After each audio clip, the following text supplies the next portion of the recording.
Hi, welcome back to my channel. With Bridgerton officially returning for season 4, it feels like the perfect moment to look back at what the show does best. Beyond the romance and drama, Bridgerton has built one of the most recognizable fashion identities on television. From carefully chosen color palettes to evolving silhouettes, the costume don't just dress the characters, they track their emotional journeys. And before season 4 shapes the turn once again, let's break down what's the fashion of Bridgerton has been telling us all along. The costume design start with a clear visual identities. The Bridgerton family is dressed in cool, harmonious tones, blues, lilacs, and soft greens.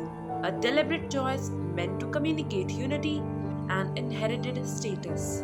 Across seasons, their dresses consistently feature clean empire waists, soft drapings, and restrained trims. This lack of excess reflects a family that values emotional restraint, composure, and quiet confidence over spectacle. Whereas the Featherington family is designed as a deliberate contrast. Their dresses consistently feature tight bodices, heavier fabrics, and strong color saturations, with visible embellishments such as bows, trims, and bold patterns. These recurring elements communicate social anxiety and ambitions. Their fashion feels busy because their position in the society is unstable. They dress as though being seen is a form of survival. Now, if we talk about season per season, Daphne Bridgerton season 1 wardrobe was designed to represent the ideal Regency debutante. Her gowns repeatedly use light blue shades, sheer sleeves, and delicate necklines, paired with minimal jewelry. These elements remains consistent, reinforcing her gentle, complaint nature and her role as the turn idol. Even as her wardrobe matures with slightly deeper tones and firmer fabrics, the softness of her silhouette remains, mirroring a personality rooted in grace and emotional sensitivity rather than bold self expression. Whereas Penelope Featherington's early costumes repeatedly used high necklines, stiff sleeves, and bright yellows that clashed with her complexion. This constant element emphasizes her discomfort and tendency to withdraw. As her confidence grows, the higher necklines lower slightly, sleeves soften, and fabrics become more fluid. However, one element remains constant: romantic detailing like subtle embroidery and soft draping, reflecting her enduring sensitivity, intelligence, and emotional depth. Whereas her best friend Eloise Bridgerton's wardrobe is defined by consistency rather than change. Her dresses repeatedly feature higher necklines, simple sleeves, minimal trims, and muted tones. These design elements limit ornamentation and draw attention away from her body, reinforcing a personality that resists being visually consumed. Eloise's fashion avoids softness and excess, not because she lacks femininity, but because she rejects performance.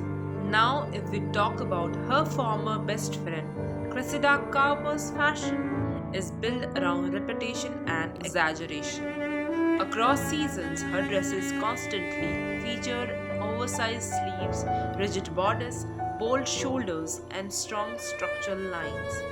These elements dominate space and demand attention. Her pastel color palette remains striking, but her clothes rarely appear comfortable.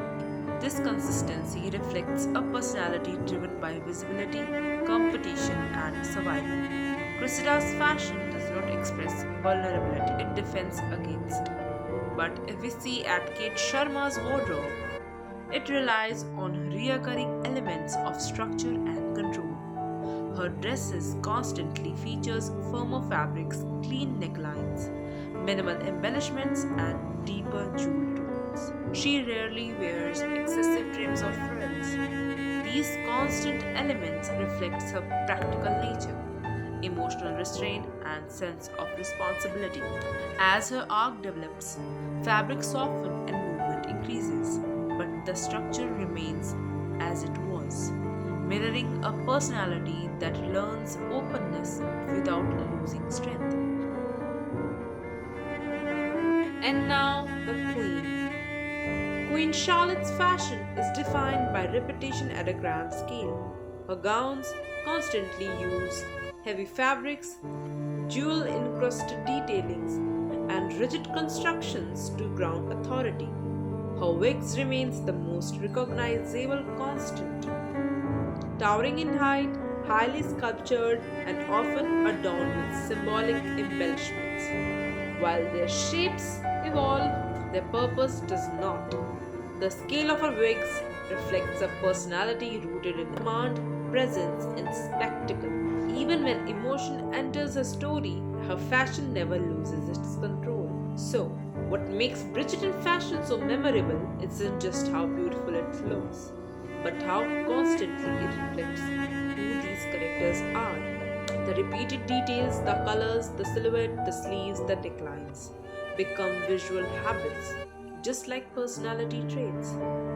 They remind us that growth doesn't always mean transformation. Sometimes it means softening, refining, and finally being seen. As the show moves into season 4, these small details will matter more than ever because in Bridgerton, clothes don't just mark time, they tell us exactly who each character is becoming. If you like this video, do like, share, and subscribe to my channel. Show love and stay tuned.